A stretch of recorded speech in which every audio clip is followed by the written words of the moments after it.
We're off to Lake of the Woods to visit another person of passion.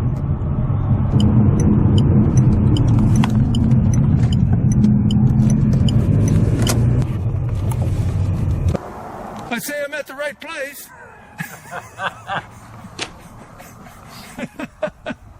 This is just the overflow. The overflow. The big stuff. First of all, everybody'd like to know who you are. I'm Jerry Walsh. All right. Where are you from? I'm originally from Montreal, but I've lived here pretty much my whole life. We'll forgive you.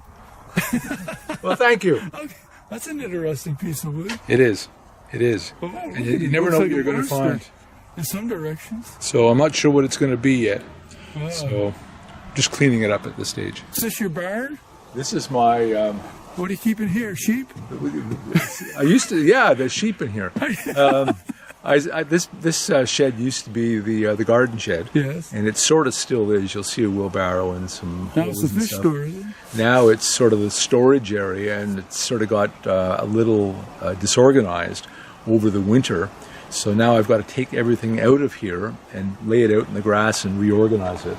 So this is one of the areas that I use for driftwood. Wow.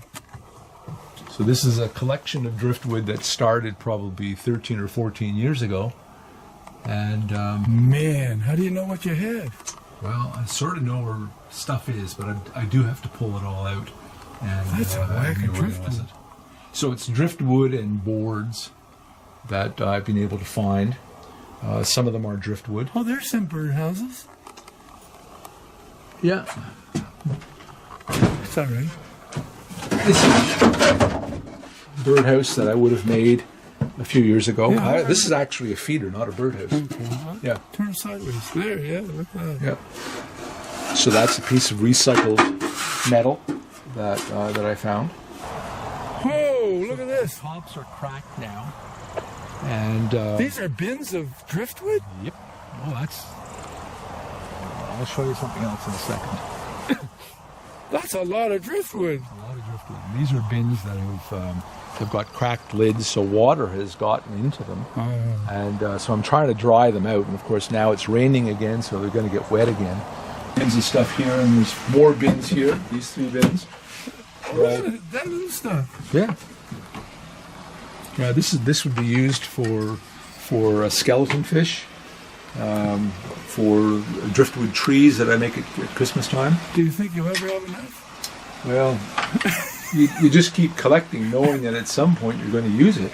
But you're always looking for other stuff to use on the pieces that are the most popular, which are the schools of fish. So you need a piece that is going to sit squarely and is going to have enough space to place the fish. So you're always looking for something that's unique. Some of these pieces, like this, you can't. It won't sit properly. It's going to roll. So you're looking for something that's got sort of an angle to it. This is something like this, but not like this. Is too thin. So you're always looking for something that is going to stand. No wonder your wife says, why are you going to the shower? Well, it's one of the tasks this year is to sort of lay all this stuff out and dump what I'm not using into a wheelbarrow and get it into the woods so it can rot. And some of the wood has rotted on its own because it's been here so long, and I just haven't used it for one reason or another. But it all takes time, so it doesn't get done very often. Well, let's go find out what you do. All right, come on in. Here we are in your workshop. First of all, tell everybody what you do. Well, I started off making birdhouses and bird feeders. I remember those. It morphed into signs, and then mobiles, and benches, and then at some point, probably about 8 or 9 years ago, it moved to fish. And that has sort of taken over. That's my biggest product now, is various fish, and most of them are on driftwood. So I collect driftwood. I go to the shores about every 3 or 4 weeks, and I gather up as much driftwood as I can, bring it home, clean it up, and it lands in my driveway to dry, and then eventually into some storage area, my shed or the workshop or bins in my backyard, so that I have a selection of wood to work with. So I'm going through a lot of driftwood because I supply a lot of shops. I sell online and I go to markets. So, do you have a life? Yeah. Oh, yeah. There's a good balance, I think. So what do you call your business? Jerry Walsh Artisan. Started off when I first made birdhouses, distinctive garden accents. Do you have any of those? No. No? Well, no. I don't have any finished. I'm not making as many as I used to. There are a couple of shops that do request them, so I do make them, but I don't have any finished here right now. But all the garden stuff, when I was making mostly garden stuff, I called the business Distinctive Garden Accents. How many names have you had? Just the two. And probably about 5 years after I started, I found that it was a bit restricting because I was doing more fish and things like owls and birds and that kind of thing. And so I was looking for a name that would be sort of a little more wide open. Right. And my wife said, "What about Artisan?" I said, "Yeah, good idea, Artisan. What else?" Because you got to get it through joint stocks and that kind of thing. Yeah. And I said, "Okay, how about Jerry Walsh Artisan?" And so that's given me some freedom to do the kinds of things that I'd like to do. So anything that I can think of that I want to do, or if somebody says, "Can you do this?" I can. And so everything goes under that name now. I want to see this stuff. All right, well, I can show you some of the things that I make. Yeah. This is a piece that I've just finished. It's not glued yet. It's what I call a seven fish. So it's including fish that are royal blue and aqua on this particular one. And I've just finished placing them so that they're at various heights and there's various sizes. So I think I'm pretty well satisfied with that one right now. So the next step will be to take these apart. Oh, look at that. They're on dowels. Yeah. And then glue everything. Wow. And then let it sit for a bit, and then it's ready to go. I'll put my name on the bottom of it because shops want that. They want something that says "Made in Nova Scotia" by Jerry Walsh. Okay. So I'll do that, and then it will be done. That's a lot of work. Yeah. Well, these I call these little ones. This is. Oh, look at the stuff in here. This is all the stuff that's ready to go. Whoa. That's part of what I've been doing over the last several months since January, where the shops have been buying a little bit, but not a lot, because they're not that busy. So I've been making all the various bits and pieces and collecting all the driftwood and getting it all ready so that when the orders start to come in, I've got the basic material to work with. So I'm constantly cutting wood, always cutting fish, always sanding fish, painting, and then distressing it and then putting it away. So these are some fish that I finished this morning that have been completely done and they're distressed. So I've been sanding them just to take the edge off a little bit and make them a little smoother. So these are ready to go on to the next piece similar to that one. Now this is a piece that I finished probably about a month ago. That's a whole school of fish. This is a big school. This is a big piece of driftwood. What do you call this? Well, it's just a big school of fish. And this one is on its way to the southern states. It's sold. It's sold. I'm just got to find a box for it now, so you can see the shape of the thing and the magnificent size. piece of driftwood. So to find a box that's going to be a bit bigger than this is a little difficult. So I've got to find one and then get it packed with newspaper and ship it to this lady. Where's it going? It's going to Arizona. No kidding. In the long run, yeah. Wow. So this will be going in the next couple of days. And I make other pieces like this. I call this sort of a maritime scene. Yeah. So we've got a lighthouse. Peggy's Cove Lighthouse. It's shaped right after the lighthouse. A lobster boat. Yeah. And this is a lobster ring with the netting that's still on it. That's called a head. A head? Yeah. Did you know that? Nope. That's the head. So this came from lobster traps in the Peggy's Cove area. Yes. So this ring, which is part of the lobster trap itself, has been sitting on the bottom of the ocean many, many times. That's a metal one. Metal. This The is old metal. ones were made of wood. Yeah, hard to find. Hard to find. I wish I could get more of these. But I'm incorporating the lobster ring into several pieces, and this is one of them. Well, you can get some of the fishermen to make a hit. Well, maybe Sure. I'll have to do that. Try Wayne Manuel. Do you know Wayne? Oh, this is nifty. So this is another piece, Yeah. and this is a bait bag Yes. over the people top of won't lobster. know- the people that aren't lobster fishermen won't know what a bait bag is. So my understanding of a bait bag is that you would put smaller fish into the bait bag, drop it into the lobster trap, and it would attract the lobsters. That's right. So I try to incorporate some of this stuff into a piece, and this is an anchor Yeah. on driftwood. Yeah. Very good. Yeah, that's a bait bag, all right. And this is Whoa. another school of fish, and it incorporates a piece of an old lobster Yes. trap, the metal ones Yes. that exist, and I included a piece of recycled rope Yeah. that was found on the shore. You must find lots of that. Yeah, yeah. And the piece of wood, there's a bit of a story to the piece of wood. This came off of the church in Mahone Bay called St. James. I was going by there one day, and they were taking off a whole bunch of old wood that had rotted and throwing it on the ground. And I came back to the guy and I said, "What's the possibility of getting some of this wood?" He said, "Look," he said, "take as much as you want because it's all going to the dump." And so I took as much as I could, full of nails and stuff. Yeah. But when I got it home, I had to take off anything that was rotten.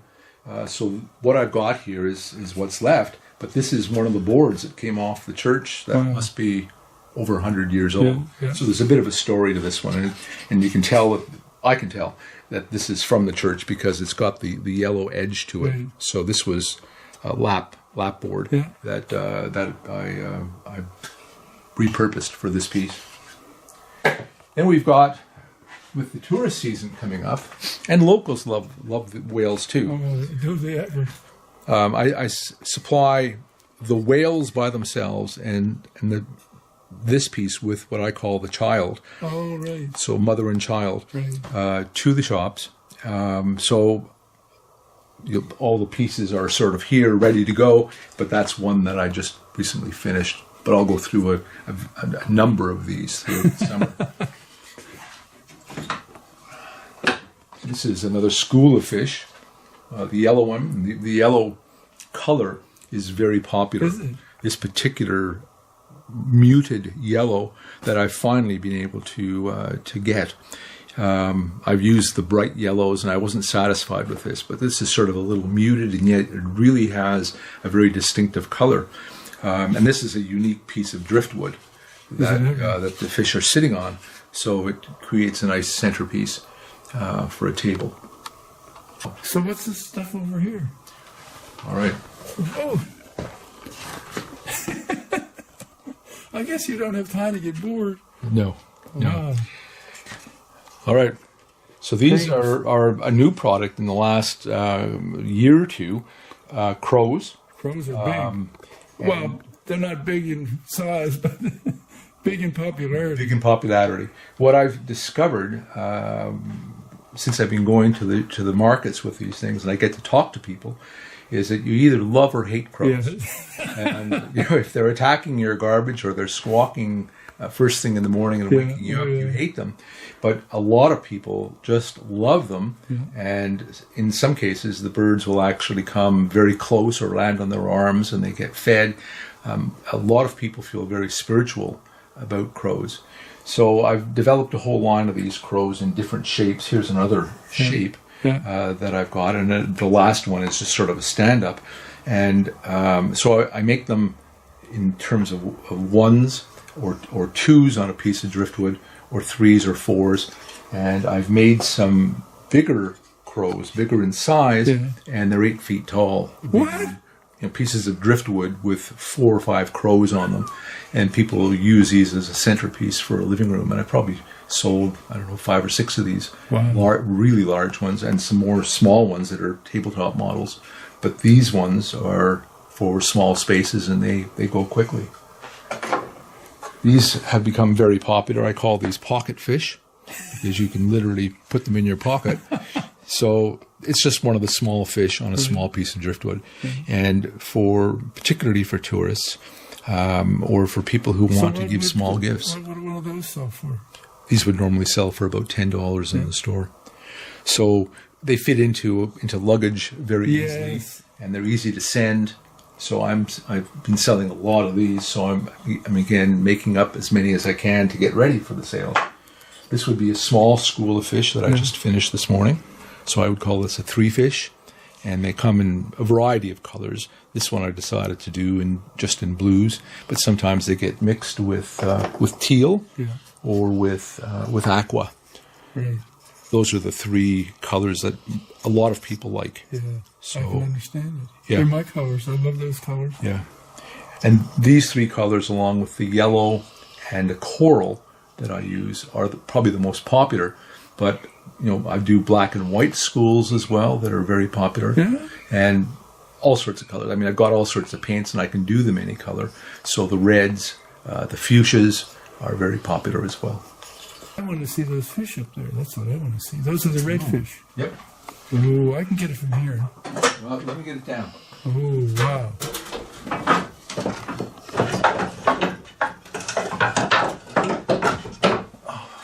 Stuff everywhere.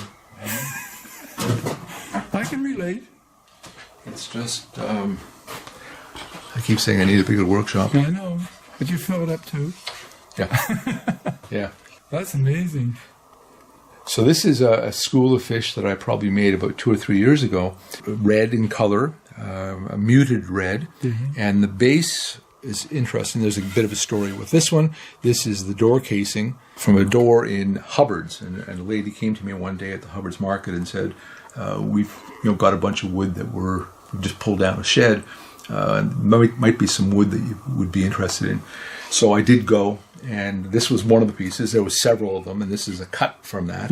But the colors seem to match, and I just like the look of the base. So it's a good solid base, and it's yellow on one side. Let's see the signature. Yeah, that's my signature that I have to put on. That's what the shops want to see. So it's not made in China or Japan or Korea. It's made here in Canada, right here in Nova Scotia. Right. So that's another large school of fish. Why is it here? Well, it came back from a show, and it needs to be slightly repaired because one piece is loose. This one it's got to come off.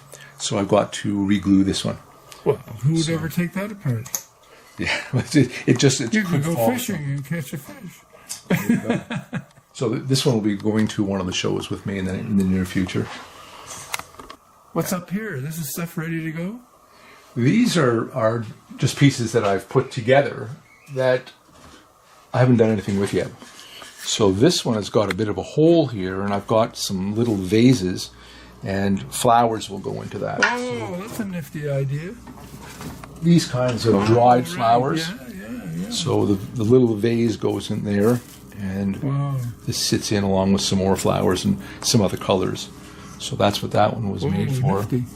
And this one will become something maybe with crows on it or dragonflies.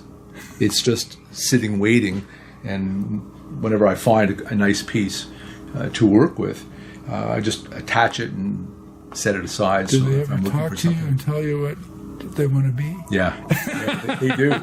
They do. There are pieces of driftwood that as soon as I see them on the beach, they're talking to me and saying, "I want to be a school of fish," or I'd be perfect for this. And how true, you find that piece of wood when you get back and you make it into something. Yeah. So the nice thing about collecting driftwood is that every piece is different. Yeah. And every one of them is a different shape, different color, different thickness. And every one of them has got a different purpose. So this piece may have been 4 feet long, but the rest of it was plain. I might have used that for something else, but that's got an interesting top to it. So I wanted to highlight it. Yeah. And whenever I use driftwood, I try and accent its accents with fish or owls or birds around very particular pieces of the driftwood. Because I think a lot of people buy my work for the driftwood because it's just an interest. Every piece of driftwood is interesting, so we highlight the really nice points of the driftwood and put Turn the fish it around. around. Let me see the side of it. Yeah, look, it's got a hint in it. It's high. Yeah. Right there. Yep. Dragon. Well, this is another piece of driftwood that I found, and it was it was longer. Put the rock in there. Yeah. So I just thought it was interesting, and I like the top part of it because it is hollowed out, and it's got a rock right there, and It almost looks like it's a viper. yeah, it's just an interesting piece, just as it is. I hate So, oh, that's amazing. God, you know, I may or may not put a fish on that. It may just stay the way it is, but it's on a black base, so that might become something. Oh, that looks like a human. Looks like a human, maybe a ballet dancer. Yeah. 2 arms, a head, Yeah. leg. Turn around a little. Amazing. You must be happy when you find these treasures. Yeah. And this one again, this was cut. It was probably a bit longer. Oh, of course. So, That's your Yeah. creative license. yeah. Yeah. Just an interesting piece of driftwood. So, what about your tools? What do you use most? Probably the bandsaw. Yeah. So the bandsaw is able to cut shapes out of wood. I use it to slice driftwood as well, but for these shapes, I would use the bandsaw. Yeah. So here's some Oh, my dear. work that I'm going to be cutting. So one of my newest products is an outline of Nova Scotia. Oh, look at that. That's So- a great idea. I'm cutting those out. There's some fish, a small whale, these two. Yeah, it looks like you don't waste anything. No, I can't use this piece of the wood, but here's some more small fish. Wow. So that's what the bandsaw is used for, is to cut all these shapes. So there's a what's called a 3/16. Do you want to show us how it works? Well, it makes a bit of noise. I don't care. All right. We want to see action.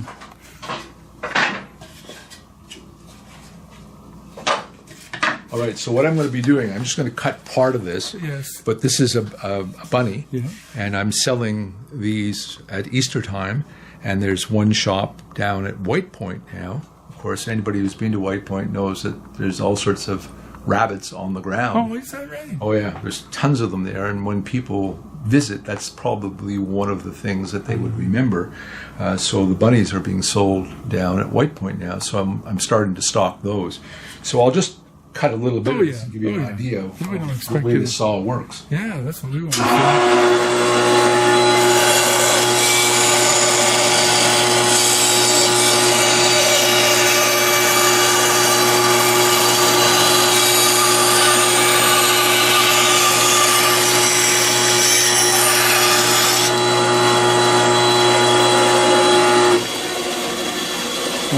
So that's the way it looks when you're cutting it, and then you take the next step and you sand the edges. What do you use for that? This saw over here, this sander. Oh, I didn't know they made such an animal. Well, this is a sander that was sander. This was a bandsaw, and you could buy these 40 years ago from Sears. They don't make them anymore, unfortunately. So it's got a 1/2-inch sanding strip on it, and you used to be able to open the thing up and loosen everything up. Take this sanding strip off, put the blade on, and then Multifunction. use it as similar to the other machine. I found when I was using the machine that it was taking me way too much time to take the blade off, put the sanding strip on, so I bought a second machine. And this one is purely a sanding machine now.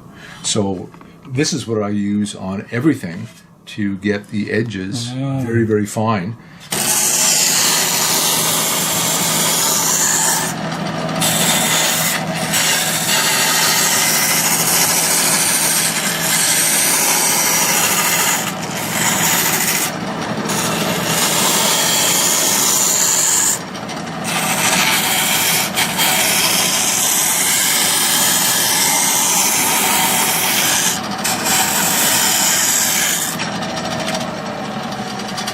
So that's the way it looks.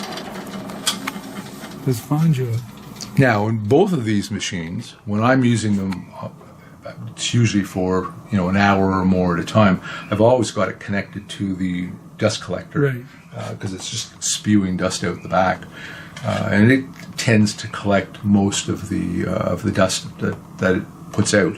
The house is still full of dust, but it helps a lot. So I hook that up to a port in the back of these two machines. This is what's called a belt sander. Yes. And I've graduated from a small version, a handheld one that you would use for small work, to one about half this size. And recently I purchased this big one. So this is what's called a 6x48, 6 inches across, and the belt is 48 inches long. So I can take a piece of wood like this. Once it's sanded like this on the edges, I would then put it on here and sand the front and sand the back. So let me just, you'll hear it's going to be a bit loud.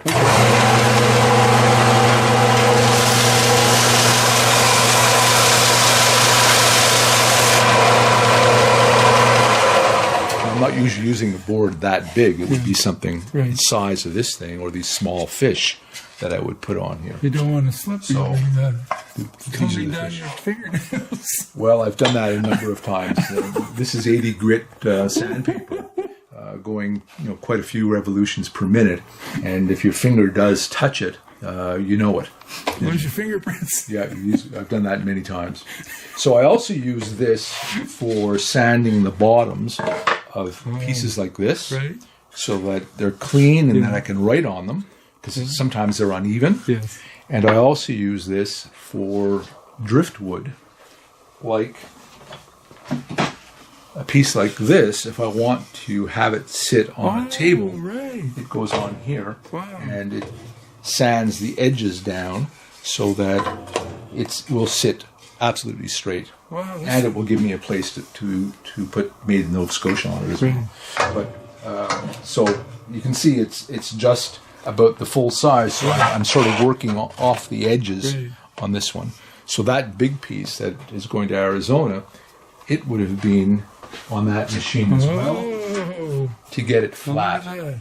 So that way it sits smoothly on a table. So that big piece of driftwood has been on this machine as well. And it's a bit of a challenge to get it. As you can see, it's just sort of fitting the size of the strip.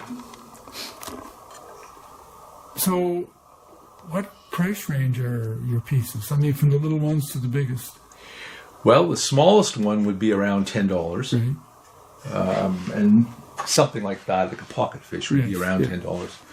And they range all the way up to $250.